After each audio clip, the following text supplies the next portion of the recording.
Bem-vindos.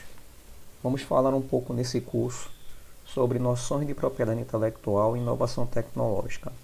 Meu nome é professor Frederico Duarte de Menezes, do IFPE, e a ideia dessa ação é a gente discutir um pouco sobre conceitos básicos de inovação tecnológica, como classificá-la e como é que, a partir da geração de novas tecnologias, a gente trabalha com os conceitos e as ferramentas práticas para a geração da propriedade intelectual, sua importância e o que é que isso afeta no valor agregado de uma nova tecnologia ou de uma tecnologia melhorada. Tá? Embora o título seja Noções de Propriedade Intelectual e Inovação Tecnológica, a gente vai inverter um pouquinho a nossa dinâmica. Tá? Então, nesse primeiro curso, a gente vai falar um pouco dos fundamentos de inovação tecnológica.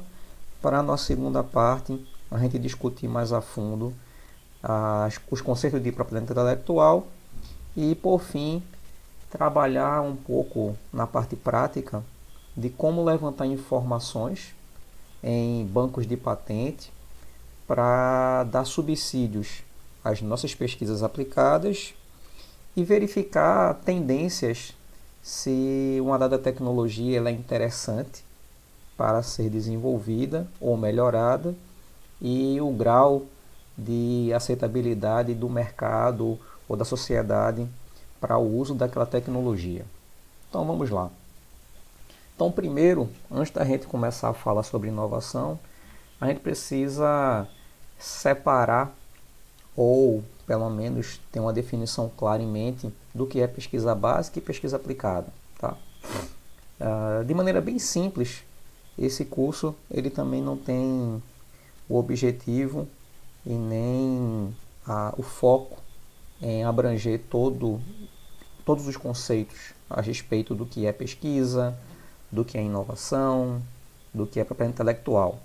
Então, vejam isso como um primeiro contato, um contato mais amigável sobre esses conceitos, mas fiquem à vontade para buscar informações em materiais de referência mais detalhados, tá ok? Então vamos lá. Segundo a natureza de uma pesquisa científica, acadêmica ou desenvolvida dentro de uma empresa de tecnologia, tá?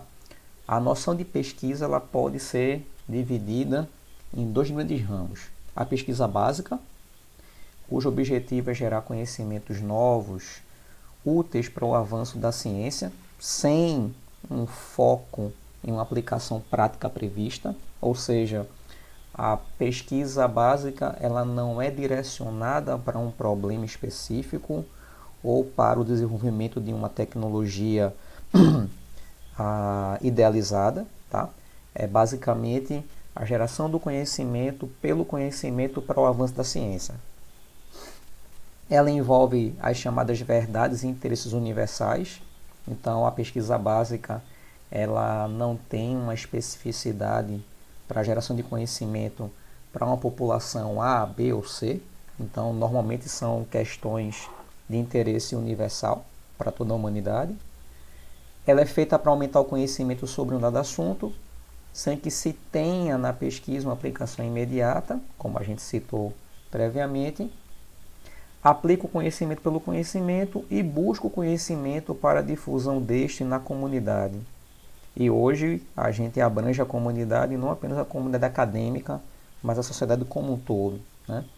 Cada vez mais a tecnologia ela faz parte do nosso dia a dia e cada vez mais as pessoas que também não trabalham com pesquisa vêm demonstrando interesse em entender melhor como as tecnologias que são utilizadas no dia a dia e aquelas que estão desenvolvidas para um futuro próximo podem interferir na sua vida. Já a pesquisa aplicada, diferentemente da pesquisa básica, ela objetiva gerar conhecimento para uma aplicação prática dirigida, certo? Seja para a solução de problemas ou com objetivos específicos, tá? Então você pode imaginar o desenvolvimento de uma pesquisa aplicada para o desenvolvimento de uma vacina, como é o nosso caso atual devido à pandemia do Covid, para a melhoria de um equipamento, de tal forma a torná-lo mais atrativo economicamente, que tenha uma maior acessibilidade para algumas parcelas da população. Então isso é o foco da pesquisa aplicada, tá? Ela é realizada ou para determinar os possíveis usos para as descobertas advindas da pesquisa básica. Então, uma coisa interessante também da pesquisa aplicada é que ela não parte do zero. A ideia é que você parte de um conhecimento prévio e imagine ou idealize, concretize uma aplicação prática para esse conhecimento, ou ainda para definir novos métodos ou maneiras de alcançar um certo objetivo específico e predeterminado. Envolve o conhecimento disponível e sua ampliação.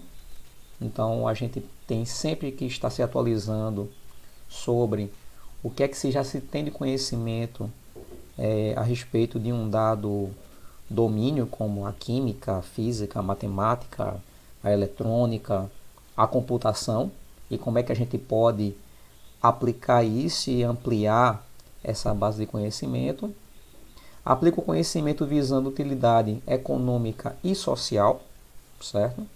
E eu diria que atualmente também pode falar aplicação ambiental. E busca o conhecimento pela apropriação de know-how e ou patentes, ou ainda de uma maneira mais ampla, como a gente vai conversar, a geração de propriedade intelectual, que pode ou não ser uma propriedade industrial, tá? Peguem bem esses termos que eu falei agora, fixem um pouquinho na memória para a gente discutir isso no módulo 2. E aí, por exemplo, como é que a pesquisa básica e a pesquisa aplicada elas se interagem para a geração de novas tecnologias?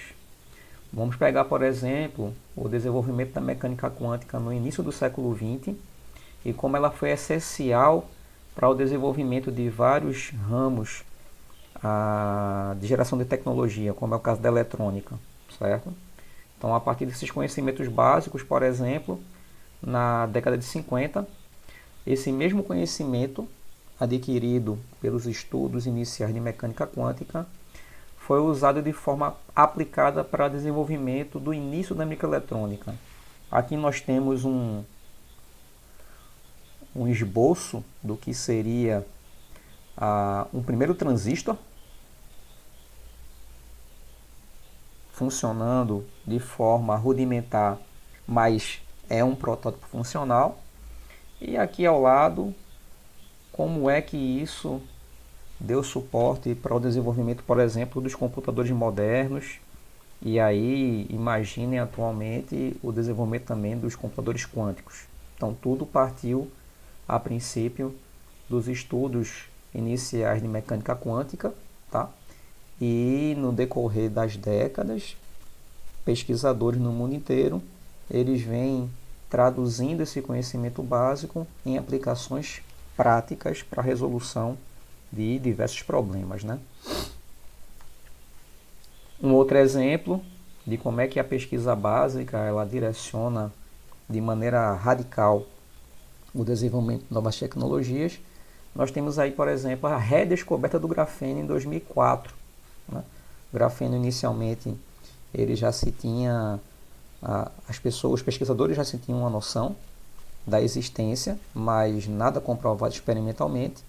E em 2004, dois pesquisadores, o André Gaim e o Konstantin Novoselov, eles, a partir de um experimento extremamente simples, demonstraram como é que a gente poderia produzir grafeno a partir da esfoliação de grafite, certo?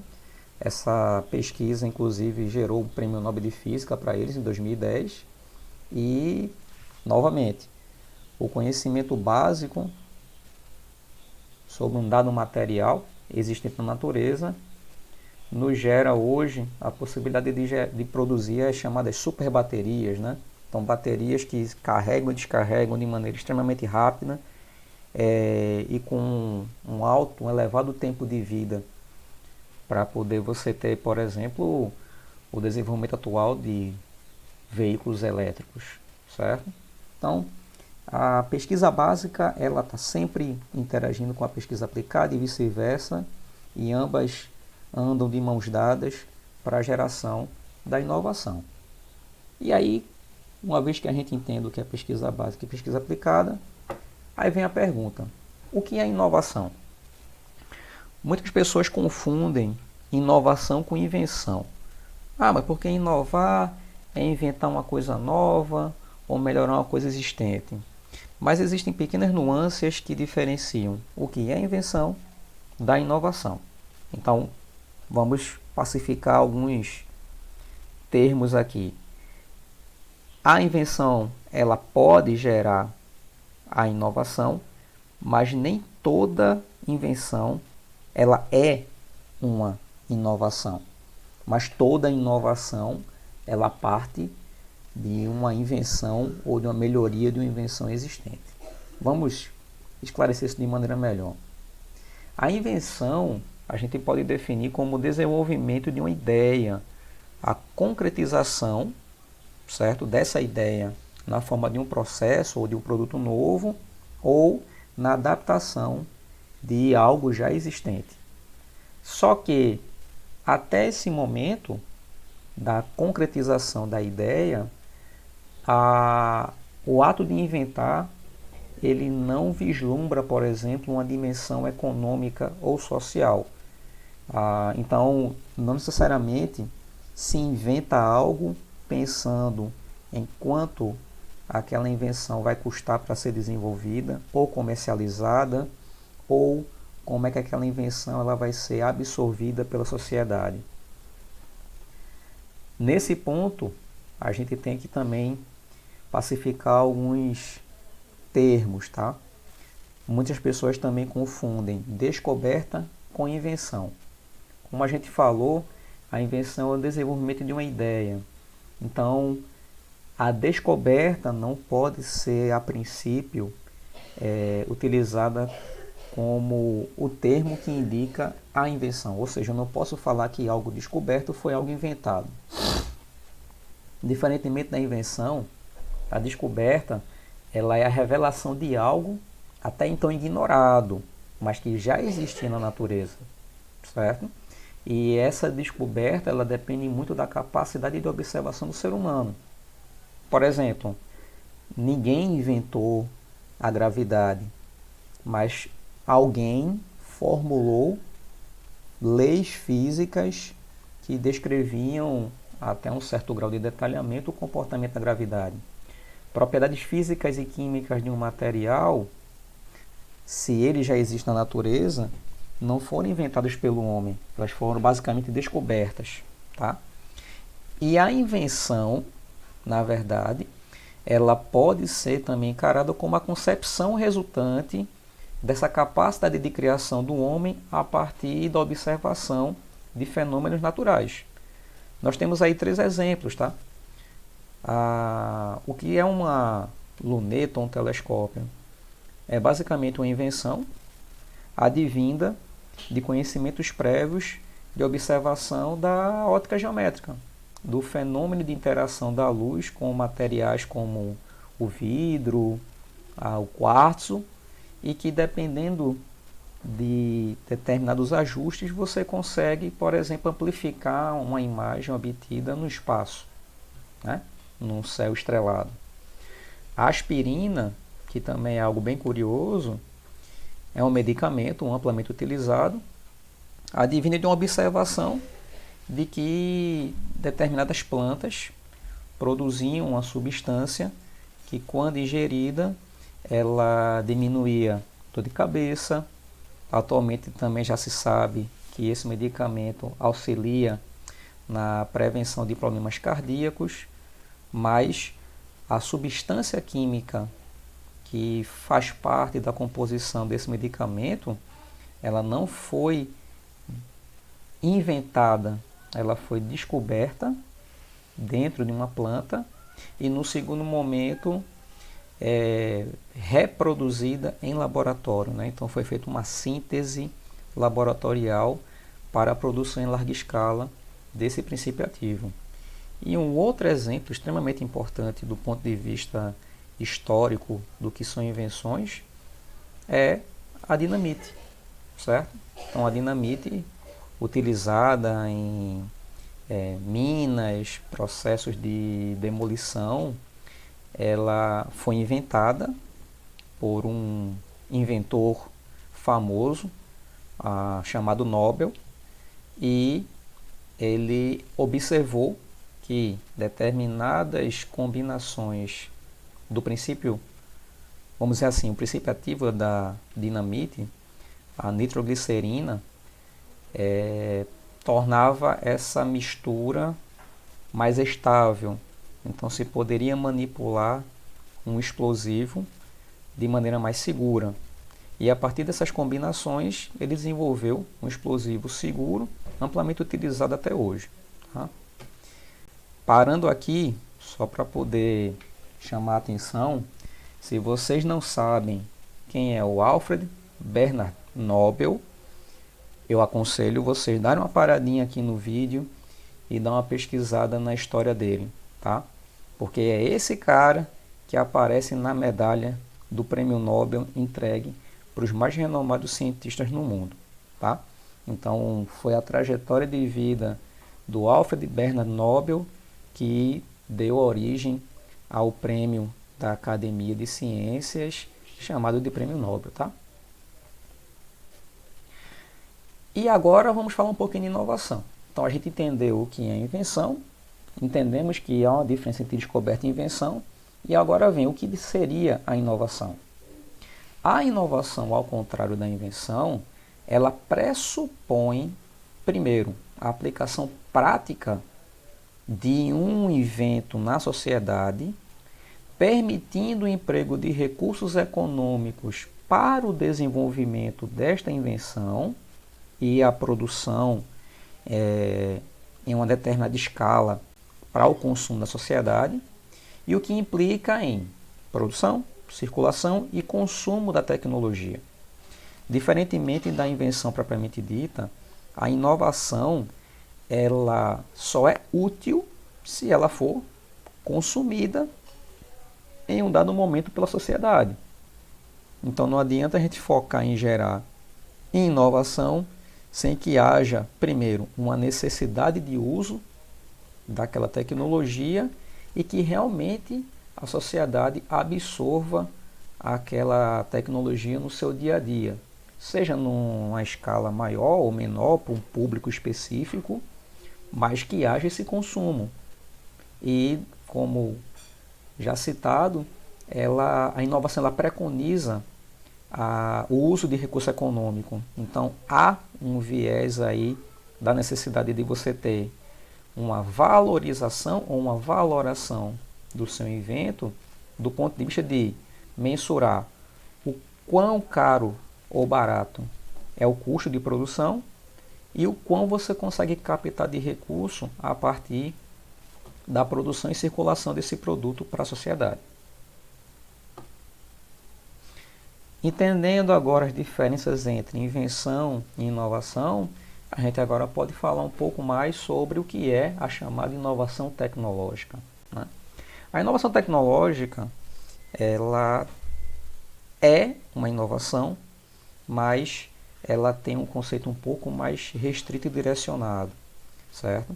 Ela pode resultar de novos desenvolvimentos tecnológicos ou de novas combinações de tecnologias existentes ou ainda da utilização de outros conhecimentos adquiridos por uma universidade, um instituto federal, uma escola politécnica ou por empresas. Se a gente for colocar no âmbito geral, é tudo aquilo que uma instituição de ciência e tecnologia ela tem acesso, seja tecnologias proprietárias ou tecnologias advindas de outras instituições, tá? Então vejam que diferente da inovação no âmbito geral, A gente está falando aqui agora de tecnologias realmente aplicadas, tá? Então a gente pode falar que a inovação tecnológica ela tem esse viés mais industrial, mais prático e que agrega esses conhecimentos tecnológicos, sejam novos ou já conhecidos e que sejam utilizados com outro direcionamento, tá?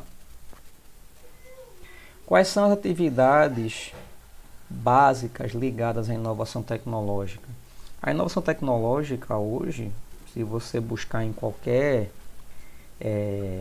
grande instituição que trabalha com desenvolvimento tecnológico, você vai se deparar com várias disciplinas ou áreas que interagem entre si, formando um escopo geral para a produção da inovação tecnológica. Mas se a gente for colocar de maneira mais simples, para esse primeiro entendimento, a gente pode falar que as principais atividades vinculadas à inovação tecnológica são a pesquisa aplicada, como a gente já falou, o desenvolvimento experimental, que é aí que surge a concretização das ideias, você coloca a sua ideia em prática, realiza experimentos em ambiente controlado, para aí sim garantir uma dada segurança e aceitabilidade para o uso dessa tecnologia no ambiente real. A gente também faz uso da tecnologia industrial básica, uma vez que para consumo da sociedade dessa tecnologia inovadora que se queira desenvolver, a gente precisa de um processo industrial que garanta a produção e a reprodução fiel dessa tecnologia. E, já que a gente fala de tecnologia industrial, a gente também tem que pensar nos chamados serviços de apoio técnico. Então, imagina que você vai desenvolver um equipamento que você necessita usinar ou produzir um determinado componente mecânico. Antes que você produza isso em larga escala, muitas vezes você vai fazer um pequeno protótipo a partir do uso de uma impressora 3D. Então, isso seria um tipo de serviço de apoio técnico que lhe dá suporte para o desenvolvimento da sua nova tecnologia inovadora, e aí você consegue realizar todo o seu desenvolvimento experimental e, uma vez validado o seu invento inovador, você pode partir para a produção industrial. Desde que, sempre lembrando, haja uma aceitabilidade por parte da sociedade. Tá ok? E o que é que motiva a inovação? Por que a gente inova? Por que a gente perde ou doa boa parte do nosso tempo realizando pesquisa aplicada, imaginando novas formas de resolver problemas existentes? O que é que motiva a inovação? São vários os fatores, tá? Eu elenquei aqui alguns que eu achei que são os mais importantes ou os mais frequentes. Primeiro, melhoria na qualidade de um produto e de um processo. Muitas vezes o que a gente precisa não é nem um produto novo. O que a gente precisa é que o produto existente ele adquira uma melhor qualidade. E qualidade é um conceito muito amplo. Pode ser uma maior durabilidade, pode ser um produto que seja mais confiável, que tenha uma melhor reprodutibilidade entre 1000 produtos idênticos ou que deveriam ser idênticos. Processo também, a gente pode utilizar do mesmo argumento. Um outro fator que motiva a inovação é a redução de custo. Por quê? Porque quanto mais caro for um produto, dificilmente aquele produto ele vai ser absorvido pela sociedade e vai resolver o problema ao qual ele foi destinado a resolver. Por exemplo, na indústria farmacêutica isso é muito comum. Muitas vezes se tem um medicamento para curar ou ter um efeito paliativo numa determinada doença, só que o custo de produção daquele medicamento é muito alto. Então, A inovação, ela vem nesse caso para garantir uma redução de custo de produção e que se espera, né, muitas vezes não é o que acontece no mundo real, mas de maneira utópica se espera que essa redução de custo de produção seja repassado para quem necessita fazer uso daquele medicamento.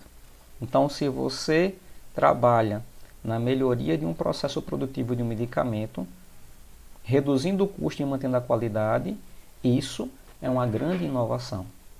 Tá?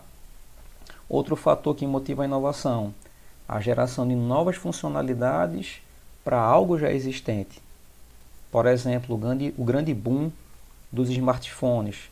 Então a gente tinha um telefone que basicamente a gente só usava para poder comunicar com uma outra pessoa, e atualmente a gente tem um equipamento que você tem agenda pessoal, você tem um mini editor de textos, calculadora, você consegue se comunicar simultaneamente com várias pessoas no mundo inteiro.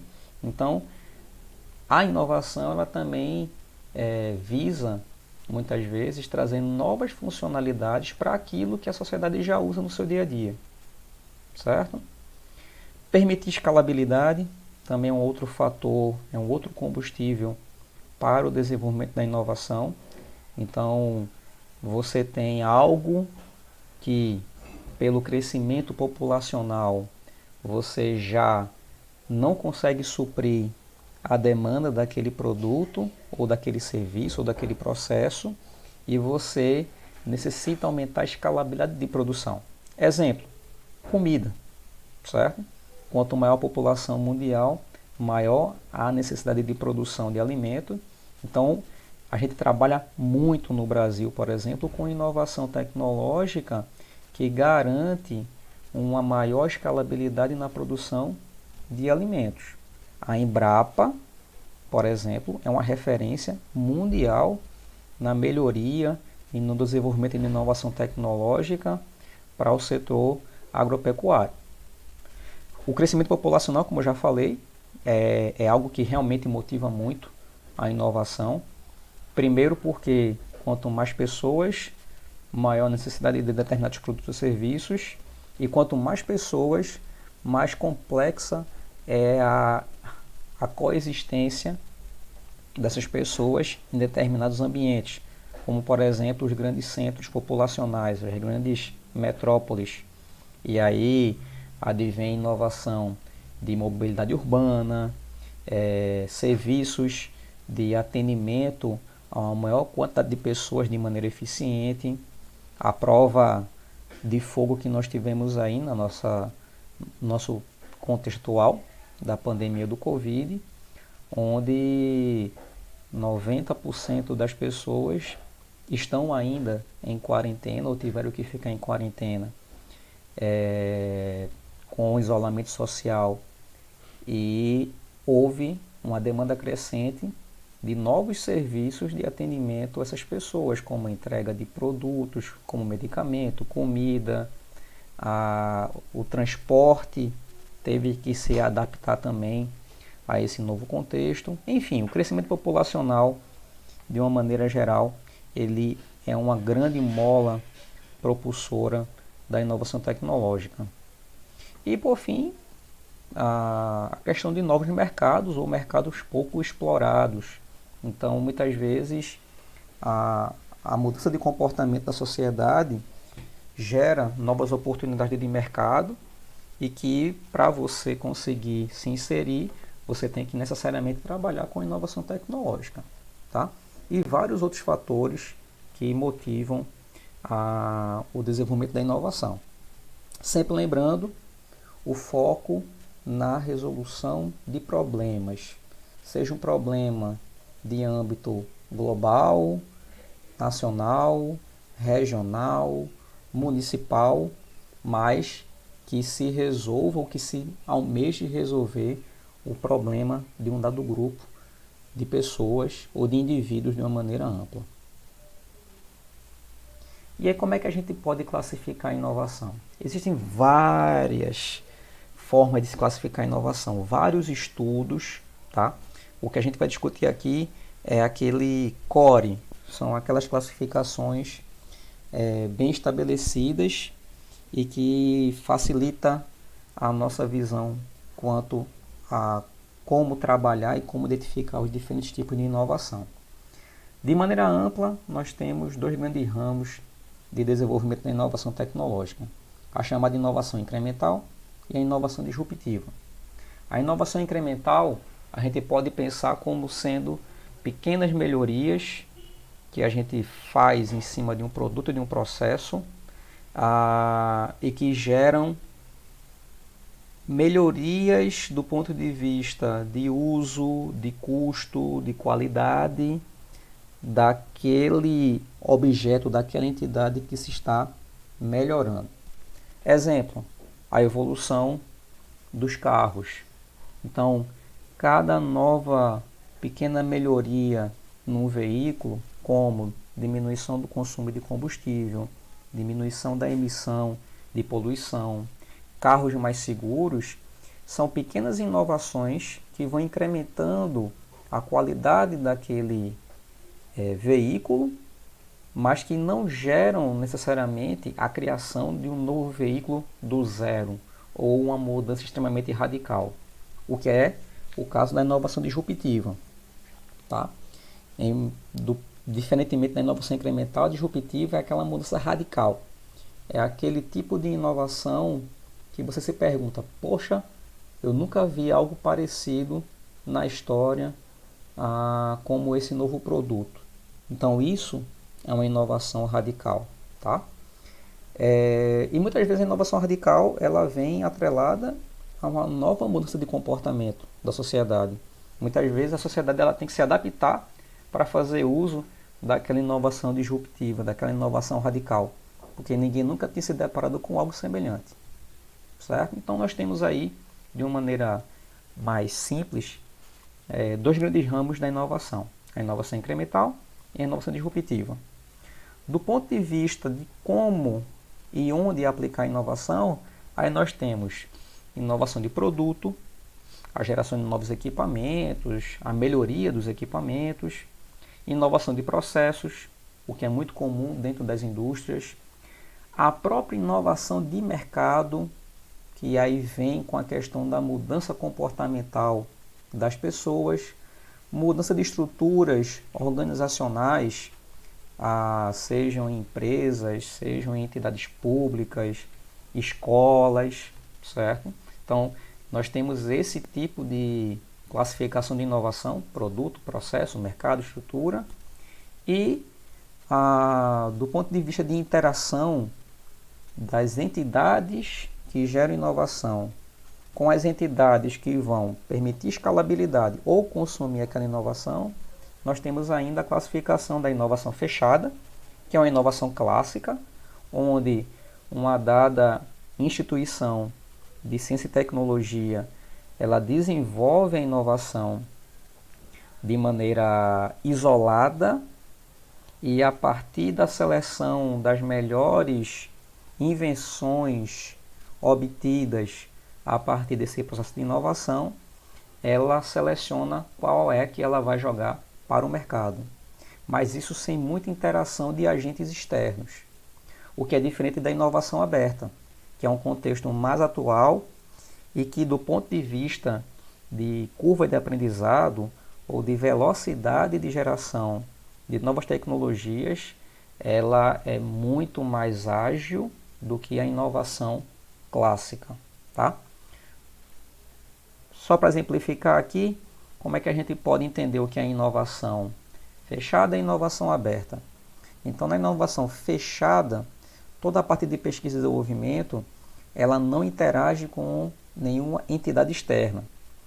No primeiro momento, as instituições de ciência e tecnologia, elas dedicam uma boa parte do tempo na fase de pesquisa e a partir da geração de alguns candidatos, se seleciona qual desses candidatos vão para a fase de desenvolvimento e aí são inseridos no mercado. Na inovação aberta, esse funil de seleção de indivíduos, indivíduos entendam, o produto ou processo inovador, ele não é fechado. Existem furinhos, existem poros nessa estrutura desse funil de seleção. E aí agentes externos, eles conseguem interagir nesse processo de inovação, ainda na fase de pesquisa e muito mais na fase de desenvolvimento, e isso permite que você consiga gerar mais indivíduos inovadores que podem ser inseridos no mercado. Normalmente é um custo bem menor e no tempo mais curto. Imagine que se você trabalha numa instituição, numa empresa que tem um setor de pesquisa e desenvolvimento, aquela empresa ela vai ter ali um grupo de pesquisadores com 10, 50, 100 indivíduos. E aí vem a pergunta, quantos indivíduos com a mesma qualificação técnica, a mesma experiência a gente vai ter no mundo? 1 milhão? 200 mil? 50 mil? 10 milhões de pessoas? Então, se você abre o seu ambiente de pesquisa para interagir com agentes externos que têm o expertise necessário para o desenvolvimento da sua tecnologia, a gente está falando de inovação aberta. Dependendo do seu foco, a inovação aberta ela pode ser mais atrativa ou não, porque ela também abre bastante a distribuição do bolo, sempre pensando do ponto de vista econômico, comercial, que é os lucros auferidos com as tecnologias desenvolvidas, certo? Então, imagine que tudo na vida da gente é uma balança, né? A gente ganha de um lado e perde do outro, e no desenvolvimento de inovação tecnológica não é diferente, tá? Algumas empresas continuam trabalhando no contexto da inovação fechada e muitas outras, principalmente as mais recentes, que já nascem nesse contexto de startup, de desenvolvimento tecnológico mais ágil, elas trabalham muito forte nessa questão da inovação aberta. E uma outra forma também importante da gente classificar inovação, e isso aí a gente pode discutir de maneira mais detalhada em um outro curso, é a chamada classificação em termos de nível de maturidade, certo? Não é toda inovação que está pronta para ser inserida no mercado. Então, de uma forma sistemática, a gente pode avaliar o nível de maturidade de uma dada inovação para saber quanto tempo de desenvolvimento ou quanto de recurso eu necessito para amadurecer a minha tecnologia ao ponto dela estar apta para ser inserida dentro de um mercado, dentro da sociedade. Uma forma bem tradicional da gente definir esse nível de maturidade é utilizando a chamada escala TRL, ou a escala de Technology Readiness Level, tá? Ela basicamente é uma metodologia que foi desenvolvida pela NASA para avaliar o nível de maturidade das tecnologias desenvolvidas pela agência espacial e que foi amplamente absorvida pelas empresas de tecnologia para fazer uma avaliação mais segura e prática do nível de maturidade das suas tecnologias, certo?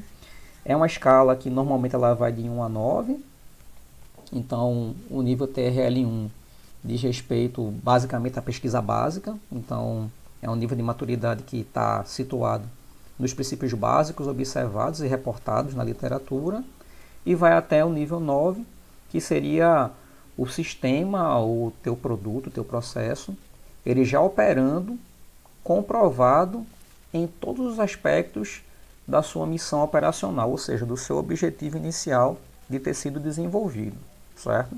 Então, à medida que a sua tecnologia, a sua inovação, ela vai amadurecendo, você pode ir mudando a sua classificação de TRL1 até o TRL9, tá? Lembrando que o processo de desenvolvimento de inovação ele é um processo bastante dinâmico e ele é um processo extremamente seletivo, tá? A gente poderia passar aqui umas 3 horas só falando sobre inovações que foram desenvolvidas no decorrer da história e que por motivos de, por exemplo, falta de maturidade da tecnologia, não foram devidamente absorvidos pela sociedade, tá? Então é muito natural que você inicie o desenvolvimento de 5, 10 produtos inovadores e no final você se restrinja a 1 ou 2 produtos que realmente conseguiram ser evoluídos para um nível de maturidade 9 e ser inseridos dentro do mercado, tá? É bem interessante essa metodologia do TRL, inclusive para a gente avaliar a evolução das nossas pesquisas, por exemplo, dentro da academia. E agora que a gente entendeu, num âmbito bem básico, bem simples, o que é inovação tecnológica, por onde é que a gente começa se a gente quer trabalhar com inovação tecnológica? Pensando de maneira mais clara. Primeiro, a gente viu que a inovação ela está muito mais embasada na pesquisa aplicada do que na pesquisa básica. Então, a primeira pergunta para quem está iniciando seus trabalhos de pesquisa e quer trabalhar com inovação é: minha pesquisa ela é realmente aplicada? Você realmente está focado em resolver um problema existente? Ou você está ainda naquela fase de entender o comportamento da tua pesquisa de um dado fenômeno natural e aí no segundo momento é que você vai se preocupar com a aplicação? Então isso é uma pergunta extremamente importante para saber se você está num estágio de desenvolvimento de uma inovação mais básico ou você já pode evoluir para aperfeiçoar a tua pesquisa, para que ela seja bem mais eficiente para resolver um problema específico. Uma outra questão que a gente tem que pensar quando vai trabalhar com inovação é cuidado com a vaidade. Quando a gente trabalha com inovação, a gente não precisa se preocupar, ou não deveria se preocupar inicialmente, em fazer algo bonito aos olhos. A gente deveria se preocupar em fazer algo útil para as pessoas. Muitas vezes se vende algo bonito, mas de pouca utilidade. Qual é a consequência disso? A tua inovação ela tem um tempo de vida muito curto de ser consumido pela sociedade. Então, quanto mais útil for tua inovação, ela vai ser muito mais bem recebida e vai ter um tempo de vida útil muito maior. Óbvio, uma vez que você tem uma tecnologia bastante útil, você pode muito bem partir para a questão estética, para a questão de melhorar a aceitabilidade por parte da sociedade. Ninguém vai andar num carro quadrado só porque ele consome pouco combustível. Uma boa parte da população sim, né? Pessoas com a consciência ambiental, mas muita gente também prefere andar num carro bonito. Então, se você tem um carro eficiente, tente tornar ele mais bonito para garantir que mais pessoas façam uso da sua tecnologia, tá? Então, cuidado em focar na vaidade, naquilo que é bonito aos olhos, mas que tem pouca utilidade para os indivíduos. Uma outra coisa importantíssima, quem quer trabalhar com inovação, se tem uma tendência hoje muito grande de vamos logo partir para a fase de resolver o problema de maneira bastante ágil. Só que aí se esquece que para que você consiga desenvolver sua inovação de maneira eficiente, você precisa ter um conhecimento técnico, né, uma base de conhecimento técnico mínima, e é muito difícil hoje você trabalhar desenvolvendo inovação tecnológica sem trabalhar com equipe multidisciplinar. O que é que a gente chama de multidisciplinaridade? Pela questão até do tempo e de recurso, é muito mais fácil você ter uma pessoa que saiba muito bem trabalhar com eletrônica, outro com computação, outro com mecânica, outro com design, enfim, pessoas que são expert, que têm um conhecimento técnico em cada área que você necessita para desenvolver a sua tecnologia, do que você querer ser sozinho e absorver todo esse conhecimento multidisciplinar para aí começar a desenvolver a tua solução inovadora. Ou seja, agregar é muito melhor para a inovação do que segregar. Então, trabalhar sozinho demanda uma curva de desenvolvimento muito mais longa do que quando você trabalha com vários indivíduos que são especialistas, têm uma grande base de conhecimento técnico nas áreas afins da tecnologia que você pretende desenvolver, certo? Então, evitemos trabalhar sozinhos. Quanto mais gente a gente trabalha, cada um tendo a sua especificidade, cada um sendo uma engrenagem dentro da solução como um todo, melhor. E, para quem gosta de trabalhar com inovação, criatividade acima de tudo. A inovação, ela não está baseada em soluções muito óbvias. Lógico, só rebatendo o que a gente falou no segundo item. Eu não vou me preocupar mais no belo do que no útil, mas a inovação ela se baseia muito nas soluções criativas. São soluções que poucas pessoas conseguiriam enxergar daquela forma. E como é que a gente chega nesse nível de criatividade? É trabalhando, é estudando, sendo todo momento estimulado a desenvolver algo novo. Então isso estimula a sua criatividade e quanto mais criativo você é, mais fácil a inovação ela é gerada, tá? Agora, óbvio, tudo dentro de maneira dosada, né? Tem pessoas que ficam tão criativas que esquecem a necessidade que aquela sua invenção inovadora, em algum momento ela tem que ser reprodutível e escalável. E se você torna algo muito criativo, de repente você gera algo muito complexo de ser reproduzido, por exemplo, dentro de uma indústria, tá? Mas se for para poder começar a trabalhar com inovação, eu acho que esses insights aí são muito importantes de serem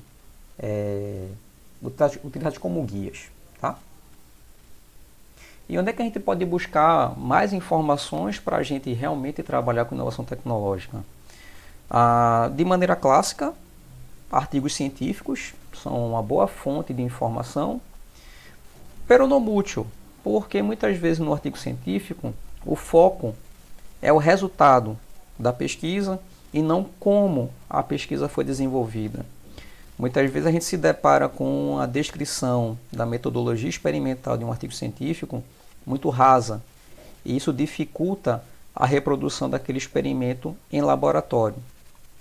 E outras vezes, os recursos utilizados são tão caros que torna a concretização de uma inovação tecnológica a partir do conhecimento adquirido no artigo científico viável, certo? Então, artigos científicos são importantes, sim, óbvio, mas a gente precisa realmente ter um pouco de paciência para poder garimpar aqueles artigos que geram metodologias mais viáveis de serem reproduzidas em nossos laboratórios. Para a nova geração, a gente também tem que lembrar que existem alguns artefatos arqueológicos que são importantíssimos para quem quer trabalhar com inovação, que são chamados livros, tá? Por incrível que pareça, muita gente hoje está tão focada em adquirir o conhecimento na internet, utilizando seu notebook, seu smartphone, seu tablet, que esquece que livros técnicos, livros científicos, eles têm uma grande base de conhecimento condensado na palma da sua mão. Então, ao invés de você perder muito tempo tentando absorver conhecimento em vários sites, em vários locais, e torna isso uma tarefa extremamente exaustiva, muitas vezes todo o conhecimento que você precisa está inserido em 2, 3 livros muito bons, que você pode ter acesso na biblioteca ou até mesmo pela internet. Mas os livros eles têm essa característica de condensar o conhecimento para um dado tema, certo? Então, um conselho que eu também dou é evitar ficar simplesmente só buscando coisas na internet, tá? Os livros, eles dão uma base de conhecimento incrível e que muita gente hoje em dia não valoriza como deveria valorizar. Quer coisas mais concretas para poder buscar informações sobre como desenvolver sua inovação? Vamos para o banco de patente. Na nossa terceira aula, eu vou fazer uma parte prática com vocês de como fazer busca de informações técnicas em bancos de patentes, tá? São uma fonte de informações muito legais, porque primeiro, diferentemente do artigo científico, as patentes elas focam em como resolver o problema e não no resultado dessa resolução. Então a descrição técnica de como o invento funciona é muito mais clara nos bancos de patente do que, por exemplo, em artigos científicos. E aí, para quem gosta de coisas mais legais, a gente tem blogs de inovação, fóruns de tecnologia, tá? Que também são fontes de informações interessantes para quem quer trabalhar com inovação tecnológica. E aí, chegamos ao final dessa primeira aula, que é como é que eu divulgo minha inovação? Veja, não adianta você inovar e guardar a invenção inovadora para si. Você tem que divulgar isso para a sociedade até que para que ela seja, a tecnologia seja adquirida, absorvida para o seu devido uso. E aí a gente tem uma questão polêmica. Publicar ou proteger? O que é que a gente deve fazer em termos de inovação? Quando eu falo publicar, é divulgar em congressos, artigos científicos, sites de blogs de tecnologia. E quando eu falo proteger, aí advém o assunto na nossa próxima aula de amanhã, que é a questão da proteção intelectual, a geração da propriedade intelectual. E aí, o que é mais importante? Publicar ou proteger? Na minha opinião, depende. Muitas vezes o publicar ele gera um acesso maior da sua tecnologia para mais pessoas conhecerem e o tempo de vida para que alguém absorva a tecnologia é muito mais curto. A distância, né? A janela de tempo, desculpa, é muito mais curta. Porém, na hora que você publiciza ou publica, dá publicidade à sua tecnologia, sem uma proteção prévia, você está dando margem para que pessoas copiem sua tecnologia e não lhe deem o devido crédito ou o devido retorno econômico-financeiro gasto para desenvolver aquela inovação. Então, a proteção ela tem esse viés importante para garantir que você seja realmente o detentor econômico, financeiro e intelectual da inovação que foi desenvolvida, certo? E aí, para que proteger, né? Garantir que os inventores responsáveis tenham o direito de oferir, ao menos por um período de tempo, a recompensa pela própria criação. E de acordo com a própria OMP, a Organização Mundial da Propriedade Intelectual, as proteções constituem a propriedade intelectual, as invenções, obras literárias, artísticas, tudo isso constitui o seu patrimônio intelectual. Então, antes de você publicizar, dependendo do teu foco, é interessante você gerar a proteção, certo? E aí é as cenas dos próximos capítulos. Na próxima aula a gente vai falar o que é a propriedade intelectual, o que é que ela tem a ver com essa proteção do conhecimento inovador e, consequentemente, como a gente gera essa proteção na forma, por exemplo, da propriedade industrial. Patentes, desenhos industriais, tá ok? Então, pessoal, até a próxima aula.